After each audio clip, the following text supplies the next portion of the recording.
welcome you back home in the upper room, your new home, and just congratulate you on that great work, my brother. I have about 100 amateur fights, but that's my first professional fight. That's fine, yeah. All right. So, I did some morning stretches, some workouts, and then went out, got my hair cut. Because you had to look nice. Right. I got my hair cut, and then the day was so surreal. You know what I mean? It was everything I ever thought it would be, and to go back and think about it, I had to sit there and write it down because there's just so much that happened that day, and there was a lot that happened, and it was a great experience, and that whole day, from the fight to the knockout to everybody being proud of me, it just was surreal, and I just feel like I can do it all over again. Because I've been in this position before. So many times I've been nervous, so many times I've been frightened of doing something, so many times that now, when it's time to execute under those conditions, I know how to do it. I know how to control myself and not get overwhelmed with the situation where I can actually perform under those conditions. Yeah, we talked before, it was either I could stay amateur and be for the Olympic team, but the thing about the Olympics now, they're switching to no headgear. Okay. You see how I fought? When I fought, I had no headgear on. Right. But as a professional, you get paid to do it. So my decision was to turn pro and get paid to fight with no headgear, instead of fighting in the amateurs. I could be I was still going to be winning. I was confident in that, but it's just the danger of getting cut in the elbows and all that, and not getting paid for it, and not ultimately turning pro and become a world champion. That's my #1 goal, is to be world champion. Okay. People interviewing me. As soon as the first time I got in the shower, I left out and I signed autographs, and I greeted everybody who was there. I tried to get to everybody. I still didn't get to everybody. People saying they came to the fight and I didn't even know they was there. And I tried to get to everybody that came to support me, and I gave autographs, and I talked to everybody and made sure I gave everybody my time. That was my #1 priority after the fight. It's just getting everybody, knowing that I care that they came out, because it means everything to me that they came out. You know, and you can look at the videos on online, and you'll see the kids are just so excited, you know, with the time that Kyrone has taken with them and everything, as signing autographs. I saw one, I think you were sitting in a car or something like that, and it was just kids all around, and this one little kid, he gave him an autograph, gave it back to the little kid. The little kid looked at the paper, looked up at him. I was like, yeah, he's like, yeah. It's amazing, you think about the people in our community like Kyrone, and to know that they're accessible, that's a good thing. Yeah, I always try to be like that. I try to, as much as I can, give back as much as I can.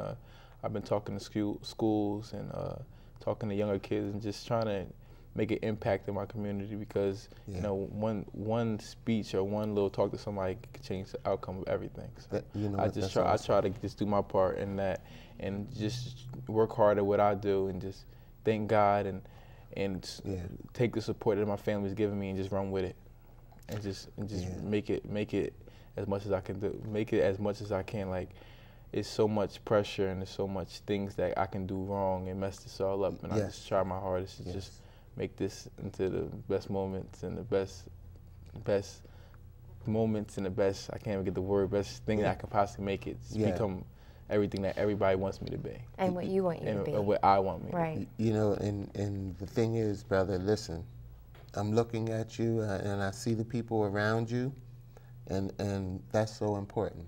You have your mother, you have your father, you got your brothers, you got your people, but then you have your fan base, and I know for a fact, Doug Pettiford, he's a deacon at Joshua Harvest Church under Pastor D, Derek Johnson, and so you have the spiritual covering. So you've got good direction, you got God on your side, you got love, you got support, and you got confidence in yourself. and you got talent, right? A gift. Thank you. So how does that sound to you? Don't that sound pretty good? Sound like $1 million. I know that's right. I know that's right. And I'm just blessed to have all that at one time, and I'm just gonna make the best of it. Let me ask you a question now. This is about the actual fight that you just had. Yeah. All right. When you hit old boy, I slowed it down, and I was trying to count the punches in the combination that you threw. Right now, you told me 5. Are you sure? Cause I mean, it was so fast. It sounded like. Brrr. See, in the fight, I wasn't counting. Of course not. I mean, after you looked at it, I wasn't like, I'm going to throw 5 punches. No, right. I know that. It wasn't like that at all. It was, I know that, but I'm saying after you looked at it. It was after I looked at. Well, in the moment of the fight, yeah. It's such a big difference. The gloves are smaller. Okay. And I'm fighting with no headgear. Gotcha. I can feel it impacting every punch that I'm throwing. And as I'm throwing it, I don't even notice that he's going down. It's kind of just a combination that I'm throwing. And then right. After it's done, it's just like, that's it. Like, and then afterwards, I'm sitting there, I haven't even sweated yet. I'm like, that's it. And everybody's going crazy. And yeah. You practice that over time. It just everything just starts to slow down to you. You can actually see everything happening before it happens. Right. And it's more. It's just reading.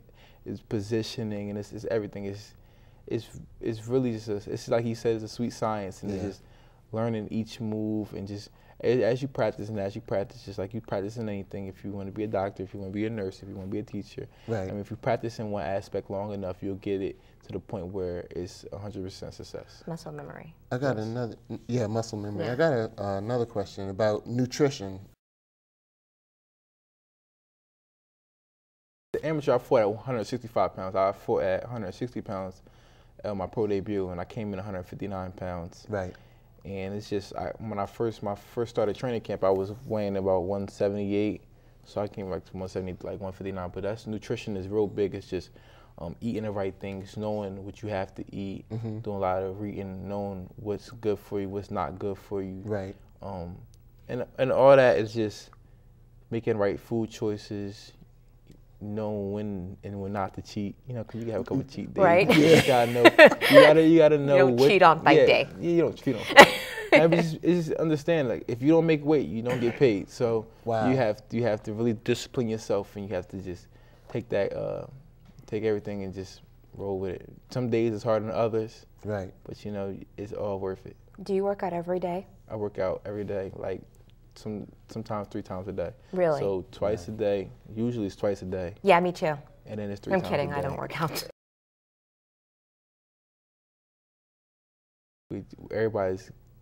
Everybody's just, you know, basically just working hard and getting that together. You can go to my website. We'll update you, www.projectshutitdown.com.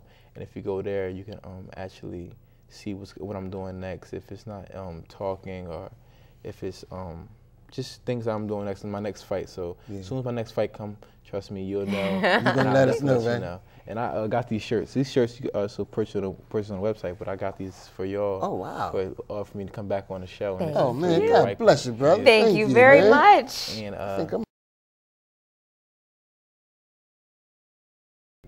it's certain things I do. I like playing basketball. He plays basketball. I enjoy playing Mat, and I'm actually the best in Mat. Oh, okay. Well, I'm the best in basketball, so that's cool. If you ever ask my my administrative assistant, who's the best Timothy Woods, who's the best in Mat, he'll tell you who's the best in Mat.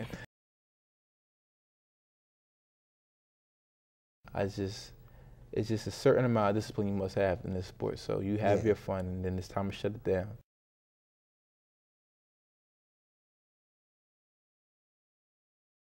I have a strength and conditioning coach, Barry Swanson of Train Hard, Win Big, and he teaches me about nutrition and about the human body, and also my assistant coach, Steve Bretman, who's out of Philadelphia, who trains other fighters, such as Julian Williams, who's an up-and-coming prospect in boxing. He teaches me about nutrition. It's just that, and he'll give me stuff to read, and just studying certain stuff. He'll give a food list, a shopping list to my team. So it's a whole team thing. Like learning, we're still learning, and we're still gaining knowledge about what we should be doing, and we're just getting better and better.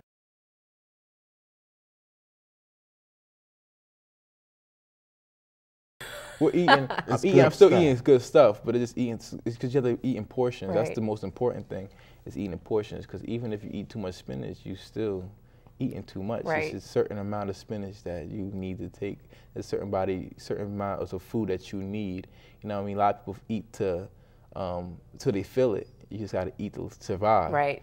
Eating it to maintain. So it's just that's a big difference. And I love to eat, so that's the hardest. That is the hardest part. That was my next question. That's the hardest part about boxing. Wow. Okay. Making weight.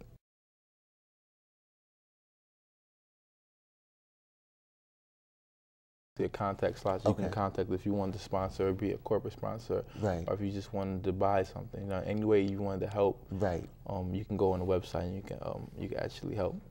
We have that on our website. Yeah, and it's a nice website too. I checked it out. I'll check it out, and that means a lot coming from him because he does the whole website thing. So that's.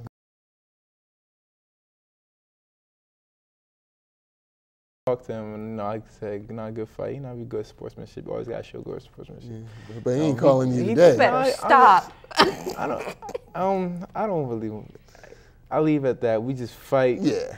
Congratulate the fighter afterwards. And there you go. We both did. We just handle business just like anybody handles business, and that's just what we do. We fight, and then we just move on to the next step.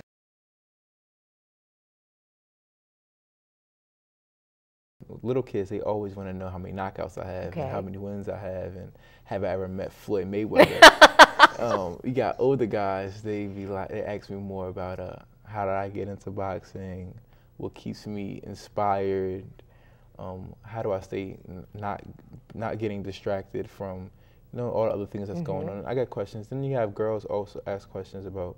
I always encourage the girls, because the females are always the smarter ones to me. They always want to be the doctors and the lawyers. They always like to help people, so they always ask how to stay focused. And I always encourage them to, just you do what you have to do now, and then you play later. And you always have room to do what you want to do. That's awesome. And then with the guys, they always want to play basketball at that age. Right. So you always tell them, be a student athlete. Go to school, get good grades, and if you're good enough to play basketball, that'll take you a long way. Yeah. So I just try to just do my part. I wasn't always great in school, but for being my position I am right now, where I could be a role model, I can give back and just make somebody else's life better. That's awesome. That's it.